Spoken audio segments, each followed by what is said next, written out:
percas a esperança. Haja o que houver, permanece confiando. Se tudo estiver contra, o insucesso te ameaçar com desespero, ainda aí espera a divina ajuda. Somente nos acontece o que será de melhor para nós. A lei de Deus é de amor. E o amor tudo pode, tudo faz. Quando pensares que o socorro não te chegará em tempo, se continuares esperando, descobrirás alegre que ele te alcançou minutos antes do desastre. Quem se desespera já perdeu parte da luta que irá travar, avançando prejudicado. Vamos então, nesse momento, elevarmos os nossos pensamentos, agradecendo a Deus por mais esse dia de vida que nos concedes, agradecendo a oportunidade de estarmos reunidos para mais uma manhã de estudo, de esclarecimento, de consolo, através dessa doutrina maravilhosa. Te rogamos bênçãos para todos aqui presentes, encarnados e desencarnados, aqueles irmãos que aqui não puderam estar, mas que essas vibrações de amor e paz possam chegar a todos os lugares onde haja dor, onde haja sofrimento, nos hospitais, os enfermos nos lares, nas ruas, enfim, Senhor. Te rogamos pelo irmão que hoje será intérprete da tua mensagem. Fica conosco, Senhor, agora e sempre. Graças a Deus. Agora nós convidamos o nosso irmão Alexandre Machado, trabalhador da nossa casa, que fará a explanação do Evangelho segundo o Espiritismo de Allan Kardec, capítulo 5, Bem-aventurados os aflitos, item 24, a desgraça real. Vamos vibrar com o nosso irmão.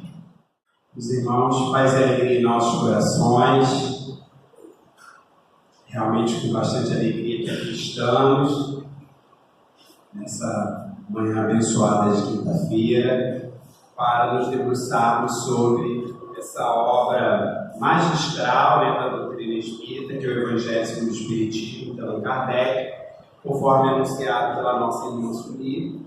Nós estamos estudando o capítulo 5, Bem-aventurados aflitos, a parte das instruções dos Espíritos, hoje especificamente o item 24, a desgraça real, que é uma mensagem do Espírito Théophile de Girardin, que foi uma escritora e jornalista francesa do século XIX. Ela viveu de 1804 a 1855, e essa mensagem foi recebida em Paris em 1861. Então vamos ver o que essa irmã ela nos traz de lição, de alerta, de ensinamento, e que é bastante importante para todos nós.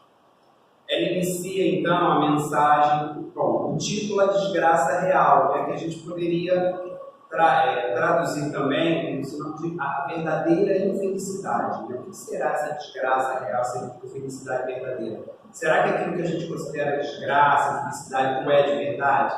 Então a mensagem ela vai nos trazer esse tipo de reflexão. E ela começa dizendo: toda a gente fala da desgraça, toda a gente já a sentiu e julga conhecer o caráter múltiplo. Venho eu dizer-vos que quase toda a gente se engana. Olha o alerta aí. Será que nós somos entre esses enganados, iludidos? E que a desgraça real não é absolutamente o que os homens, isto é, os desgraçados, os infelizes, o supõem. Eles a veem a desgraça, a infelicidade, na miséria, no fogão sem lume, sem fogo, no credor que ameaça, no berço de que o anjo sorridente desapareceu, nas lágrimas, no féretro, quer dizer, no caixão, que se acompanha de cabeça descoberta e com o coração despedaçado, na angústia da traição, na desnudação, quer dizer, revelação do orgulho que desejar envolver-se em púrpura. Púrpura é um antigo tecido rico e nobre, né? E mal oculta a sua nudez sobre os andrajos, quer dizer, os trapos, as roupas velhas, né, da vaidade. A tudo isso e a muitas coisas mais se dá o nome de desgraça na linguagem humana. Então, para as pessoas de um modo geral, né, para muitas pessoas, a pobreza, a falta de gás, as dívidas, a desencarnação de um ente querido, o desaparecimento de uma criança, uma traição e algumas outras situações são vistas, consideradas como uma verdadeira desgraça, uma grande infelicidade. Mas será que realmente o são? E aí nós vamos ver isso melhor ao longo da mensagem. Ela continua dizendo: sim, é desgraça para os que só veem o presente, o aqui e o agora. Então depende do ponto de vista da pessoa. A verdadeira desgraça, porém, está nas consequências de um fato mais do que no próprio fato. Então, olha a importância, né, como ela traz a visão da desgraça. Não é um fato em si que vai determinar se algo é uma desgraça ou uma infelicidade, não, mas as consequências daquele acontecimento. Dizei-me se um acontecimento considerado ditoso, quer dizer, feliz na ocasião, mas que acarretaria consequências funestas, ou seja, nocivas, desastrosas, não é realmente mais desgraçado, mais infeliz, do que outro que a princípio causa viva contrariedade e acaba produzindo bem. Então ela está relativizando essa visão da verdadeira desgraça, da verdadeira infelicidade. Dizei-me se a tempestade que vos arranca as árvores, mas que saneia o ar, dissipando os miasmas insalubres, que causariam a morte. Miasmas são as emanações fedorentas de animais ou plantas em decomposição, e insalubres porque são nocivos, prejudiciais à saúde. Não é antes uma felicidade do que uma infelicidade. E ao lermos esse trecho e refletirmos sobre ele, nós nos lembramos de uma frase do espírito Vitor Hugo, quando ele diz que todo mal é um bem que nós não compreendemos. Então, muitas vezes, aquilo que nós vemos como mal, nós estamos olhando apenas na superficialidade.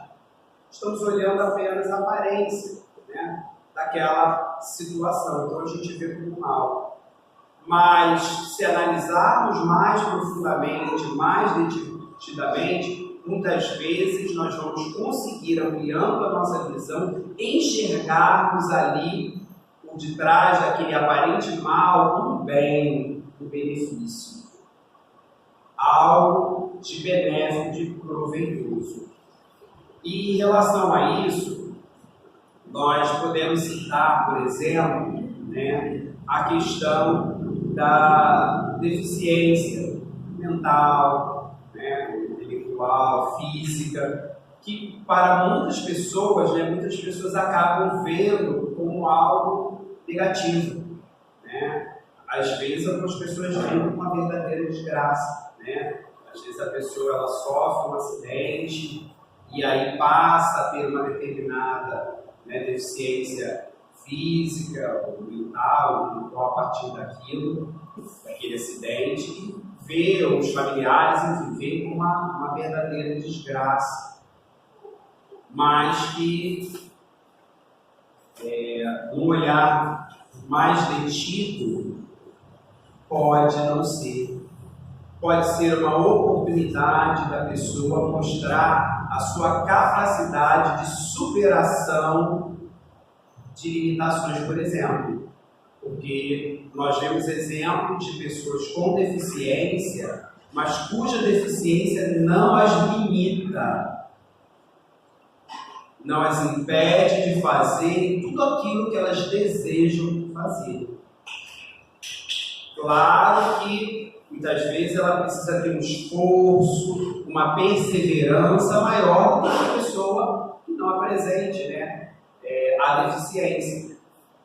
Mas então é uma oportunidade muitas vezes dela mostrar essa perseverança, essa persistência e essa capacidade de autossuperação, servindo inclusive como exemplo positivo para muitas outras pessoas, como estímulo, como incentivo, como uma fonte de motivação para outras pessoas que às vezes se encontram naquela mesma situação e acabam se entregando, ou até que se encontram em outras situações, mas se achando incapazes, inúteis, e ao verem aquele exemplo, acabam se estimulando. Então, além disso, muitas vezes, numa situação dessa, assim como outras, nós podemos enxergar aí a ação da providência divina.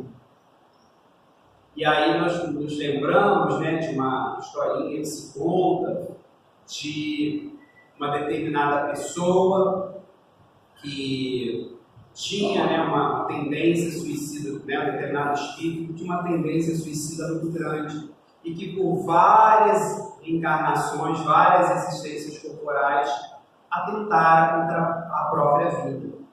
E a cada nova existência corporal, a providência divina favorecia com a reencarnação dessa pessoa com cada vez mais limitações físicas. Mas a pessoa acabava arrumando uma forma de novamente cometer o suicídio, até que numa determinada existência reencarna sem os 4 membros, superiores, inferiores, para que dessa forma ela realmente não conseguisse chegar a termo a questão do suicídio. Então, aquilo que para talvez muitos que conviviam com essa pessoa parecia uma verdadeira desgraça, na verdade era uma bênção divina. Era a providência, a misericórdia divina atuando. Vejam como tudo depende realmente do ponto de vista. Nós nos lembramos também de casos, né, que a gente ouve, vê reportagens, às vezes pessoas que perdem um determinado transporte, né, perdem a hora para embarcar num ônibus, num trem, num avião, num navio, e depois vem a notícia de que houve algum acidente com aquele meio de transporte e aquela pessoa acabou não se envolvendo naquele acidente. Então aquilo que para ela, a princípio, seria algo muito ruim, perdeu a hora, perdeu a condução, né? Vou chegar atrasado no trabalho, no meu compromisso, enfim, né? Ou na minha viagem de lazer, seja lá o que for, mas a poupou de determinada situação, porque certamente ainda não era o momento daquela pessoa se encarnar, não era para ela estar realmente ali naquela situação. Então, mais uma vez, a providência divina atuando aí. Bom, e prosseguindo, no parágrafo seguinte, a nossa irmã Delfina, ela diz: para julgarmos de qualquer coisa, precisamos ver as consequências. Então ela reforça essa questão das consequências, né? Assim, para bem apreciarmos o que em realidade é ditoso ou inditoso, quer dizer, feliz ou infeliz para o homem, precisamos transportar-nos para além desta vida, né? Da vida material, física. Porque é lá na vida espiritual que as consequências se fazem sentir. Ora, tudo que se chama infelicidade, segundo as acanhadas vistas humanas, quer dizer, a limitada visão nossa, né, quanto seres humanos, cessa, quer dizer, termina com a vida corporal e encontra a sua compensação na vida futura, ou seja, na vida espiritual. Então, ela nos convida a passarmos a ver e enxergar as coisas não apenas com os olhos imediatistas da vida material, do aqui e agora, mas com os olhos imortalistas da vida espiritual, que é a nossa verdadeira vida. Somos espíritos imortais. Estamos aqui na vida material de passagem, no estado transitório, passageiro. Nossa verdadeira vida espiritual. E aí, quando nós começamos a enxergar as coisas sobre esse ponto de vista, as coisas realmente começam a mudar. A gente começa a ver de uma outra forma. Né? Em relação a isso, nós poderíamos citar como exemplo, né, o exemplo de um jovem que seja dependente químico, né, viciado em drogas, e que de repente acaba desencarnando, né, novo, cedo, até de repente em função desse uso, né, de substâncias, né, entorpecentes. E para muitos isso vai ser uma desgraça. Como jovem, tinha toda uma vida pela frente. Mas se nós formos parar para pensar, será que seria realmente bom ou válido esse jovem continuar vivendo e comprometendo a sua existência física através do mau uso do seu livre-arbítrio, se entregando a esse processo de viciação em drogas, de dependência química? Olha quantas dívidas espirituais ele não vai estar contraindo. Imagine ele passando uma longa existência nessa situação. Qual não seria a sua situação espiritual ao se encarnar já, né, com uma idade mais avançada? Então, se nós formos parar para analisar nessa perspectiva mais ampla, vamos conseguir enxergar uma bênção divina. Porque a misericórdia divina, a providência divina, poupou esse jovem de contrair ainda mais dívidas, de comprometer ainda mais a sua existência física nessa desencarnação que a gente consideraria, né, breve, precoce. Então, tudo é uma questão de visão, de ponto de vista. Falando em visão, nós temos Jesus, que é o nosso guia modelo. E temos muito a aprender com a visão de Jesus, né, enquanto realmente nosso mestre.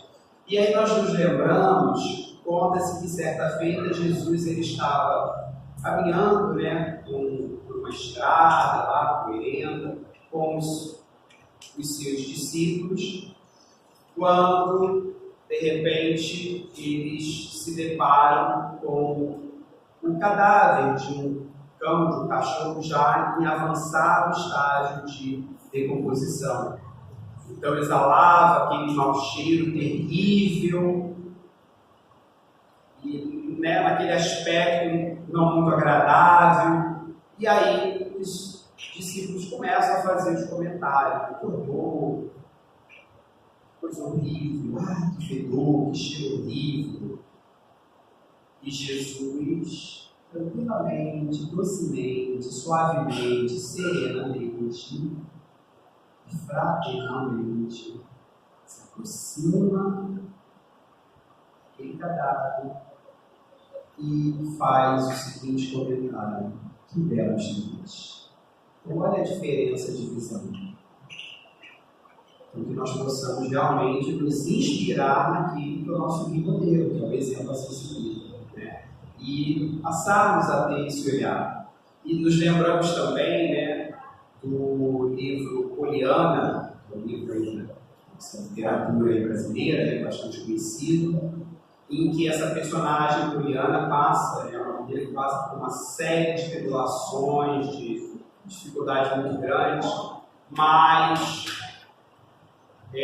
com uma visão otimista, esperançosa, porque ela faz, né, na sua vida o que ela chama de jogo contente, que De tudo que acontece, ela sempre procura tirar algo de bom, positivo, olhar pelo lado positivo.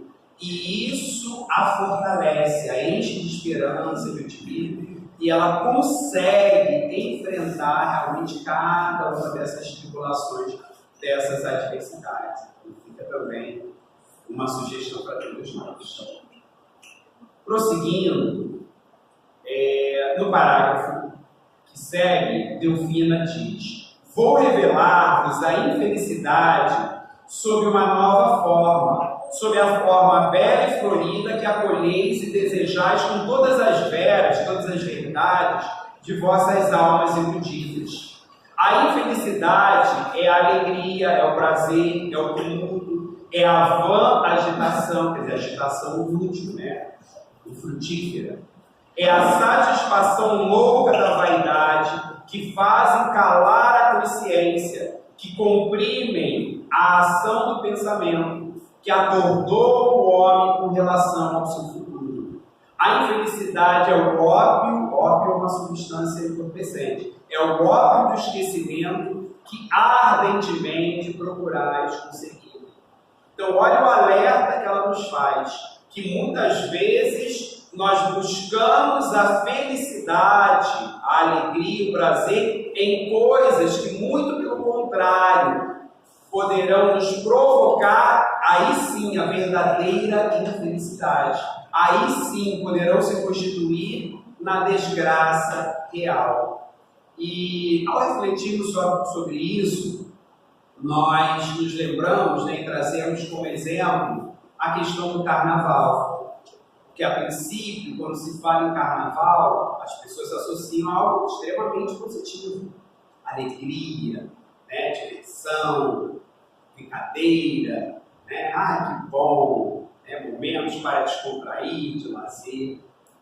Mas se nós formos analisar com mais cuidado, com mais atenção, nós vamos ver que é uma época que favorece ainda mais, não que outras épocas isso não ocorra, mas favorece ainda mais a questão do uso de drogas, incluindo aí a questão do álcool, né, que há um abuso muito grande, né, na questão alcoólica, as pessoas, né, exagerando muitas vezes ainda mais que, né, outras drogas, outras substâncias aí, enfim, químicas, o desregramento sexual, a questão da violência, tudo isso que já acontece em outras épocas tende a aumentar. E, para além desses aspectos materiais, né, por assim dizer, ainda tem a questão espiritual como um agravante. Porque quando nós lemos o livro Nas Fronteiras da Loucura, psicografia de Divaldo Franco, pelo espírito Manuel Filomeno de Miranda, ele traz com riqueza de detalhes a questão espiritual desse período do carnaval, nos alertando, nos mostrando que justamente por conta desses pensamentos desequilibrados das pessoas nessa época, que acabam aumentando, como a gente falou, por essas situações e tantas outras, né, o clima espiritual ele fica muito pesado no nosso planeta. A chamada psicosfera, né, que é esse clima psíquico espiritual, né, as vibrações emanadas pelas pessoas, né, de um modo geral, são muito densas. Então, espiritualmente também não é nada bom, nada positivo. Se nós tivéssemos olhos de ver, né, através da mediunidade, da vidência, de repente, nesse período, veríamos muitas coisas desagradáveis, que nos olhos materiais muitas vezes a gente não percebe. Por detrás do brilho, dos risos, né, das plumas, paetês, nós vamos ter toda essa questão espiritual bastante complicada nesse período. Então, é isso que Delfim está nos alertando, para tomarmos cuidado com o que nós vemos como fonte de felicidade, porque podemos cair realmente numa desgraça, numa infelicidade verdadeira. Porque nós, ainda falando sobre essa questão do carnaval, muitas pessoas, levianamente, para terem minutos de prazer, às vezes comprometem toda uma existência física. Olha a desgraça, enfim. Será que realmente vale a pena para a gente pensar? Prosseguindo, no penúltimo parágrafo, ela nos diz: esperai, vós que chorais, vós que rides, pois que o vosso corpo está satisfeito. A Deus não se engana, não se foge ao destino, e as provações, credoras mais impiedosas do que a matilha seria um grupo de pessoas vadias, que estão usurpadas, uma corja, então é um aspecto bem negativo. Credoras mais, então, e as provações, credoras mais impiedosas do que a matilha que a miséria desencadeia, vos espreitam, quer dizer, vos espiam um repouso ilusório para vos imergir de súbito, de repente, na agonia da verdadeira infelicidade, daquela que surpreende a alma amolentada, quer dizer, amolecida, enfraquecida, pela indiferença e pelo egoísmo. Então, ela nos alerta sobre o cuidado que devemos ter para não nos envolvermos com determinadas situações, como acabamos de citar agora, por exemplo, a questão do carnaval e tantas outras, que aparentemente são maravilhosas, positivas, enfim, benéficas, mas que muitas vezes vão anestesiar a nossa consciência. E aí, quando a nossa consciência fica adormecida, aumenta em muita probabilidade de cometermos erros equívocos. Porque se a consciência está adormecida, ela não vai acusar aquilo como um erro, como um equívoco. Ela não vai dar aquele sinal de alerta.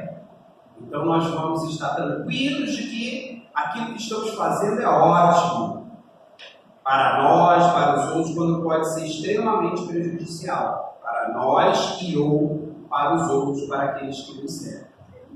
Então, precisamos manter a nossa consciência desperta, vigilante, atenta, para que realmente possa nos dar esses alertas, esses sinais. Lembrando, conforme nós encontramos lá em Livro dos Espíritos de Allan Kardec, que é justamente na nossa consciência que estão inscritas, gravadas as leis divinas. Então é um alerta importante, necessário. E nós nos lembramos também da frase, daquela colocação de Jesus que dá título a esse capítulo 5, que está lá nas Bem-aventuranças, que por sua vez fazem parte do Sermão do Monte, o Sermão da Montanha. Bem-aventurados os aflitos, pois que serão consolados. Então ela coloca aqui a questão daquele que está sofrendo, de procurar ter calma, paciência, resignação diante do sofrimento, fé, entendendo que aquilo é uma situação temporária, é uma fase, e que, como tudo na vida, passa, vai passar. A questão da gente ter a paciência necessária. E, por outro lado, aquele que só está pensando no prazer, na diversão, mas não se preocupando com os aspectos também sérios da vida, que são importantes, tomar cuidado, que isso também poderá ter consequências na vida futura, na vida espiritual. Porque nós temos dentro do mecanismo das leis divinas a lei de causa e efeito, a lei de ação e reação. Todas as nossas atitudes, elas vão ter uma consequência, positiva ou negativa, dependendo do tipo de atitude. A semeadura é livre, mas a colheita, essa é obrigatória. Não podemos semear espinhos e querer colher rosas, espinhos. Então precisamos estar atentos a isso. E aqui no próprio Evangelho segundo o Espiritismo já foi estudado, alguns estudos atrás, o item bem e mal sofrer, que justamente mostra que não é o fato de alguém sofrer que vai garantir uma situação boa na vida espiritual. Depende de como a pessoa encara esse sofrimento. Dela realmente saber aproveitar, enfrentar aquela situação difícil, como falamos, com fé, com resignação, com otimismo, com coragem, procurando refletir sobre aquilo e aprender algo. Mas se encara o sofrimento com desespero, com revolta, o que já está tirando de proveito dali? E aí não dá para esperar uma situação melhor na vida espiritual. E nossa irmã Delfina de Girardin, ela encerra no último parágrafo a mensagem dizendo: que, pois, o Espiritismo vos esclareça e recoloque para vós, sob verdadeiros prismas, visões, a verdade e o erro, tão singularmente deformados pela vossa cegueira. Agireis então como bravos soldados, que longe de fugirem ao perigo, preferem as lutas dos combates arriscados à paz que lhes não pode dar glória nem promoção. Então, nos lembrando que o Espiritismo, ele é sim uma grande fonte de esclarecimento e consolo para todos nós. O conhecimento espírita, ele é uma ferramenta maravilhosa na nossa vida. Mas para isso precisamos buscar esse conhecimento, e daí nós vemos a importância do estudo. Seja na forma de uma palestra, como estamos tendo na rede pública, seja através dos diversos grupos de estudo, por exemplo, que a nossa casa oferece, para os quais convidamos a todos. Porque é esse conhecimento que vai nos ajudar e nos fortalecer nos momentos difíceis. E ela termina dizendo, continuando o parágrafo: que importa ao soldado perder na refrega, quer dizer, na batalha, na luta, armas, bagagens e uniforme, desde que saia vencedor e com glória. Que importa ao que tem fé no futuro deixar no campo de batalha da vida a riqueza e o manto de carne, quer dizer, o corpo físico, contando que sua alma entre gloriosa no reino celeste, no reino dos céus. Consiga uma situação espiritual melhor, mais favorável. Olha aí a verdadeira felicidade. Então, nós vemos por esse último parágrafo que diante dos problemas, dificuldades, aflições, é preciso ter fé, ânimo, esperança, otimismo, coragem e tirar proveito, lições de cada dificuldade que enfrentamos, de cada adversidade pela qual passamos, na certeza de que dias melhores virão. Porque após a tempestade, meus irmãos, certamente virá a bonança e a calmaria. Não há noite que dure eternamente, mas cedo ou mais tarde vai raiar o alvorecer, o amanhecer, a aurora de um novo dia, simbolizando novas esperanças. Que diante das dificuldades que venhamos a passar, todos nós passamos por momentos difíceis, por maiores que sejam essas dificuldades, que naquele momento em que a dor está apertando dentro de nós possamos nos lembrar da mensagem simples, singela, breve, precisa, mas profunda, de Maria de Nazaré a Chico Xavier, através do benfeitor espiritual Emmanuel, quando Chico estava atravessando também momentos difíceis, em que Maria de Nazaré, mãe de Jesus, pede a Emmanuel simplesmente para dizer para Chico: isso também passa, vai passar. Muita paz.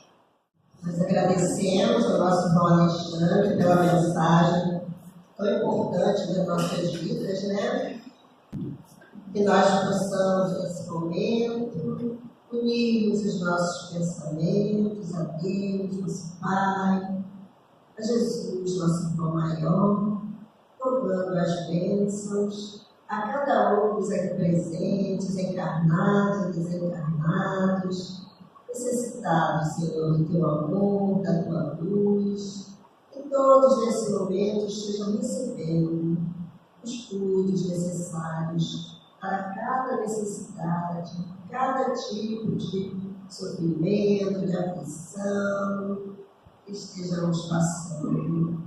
Todos, Senhor, possamos sair daqui melhores do que quando chegamos, fortalecidos na tua fé, levando esta paz e equilíbrio. Graças a Deus. Vamos em paz, até o próximo encontro.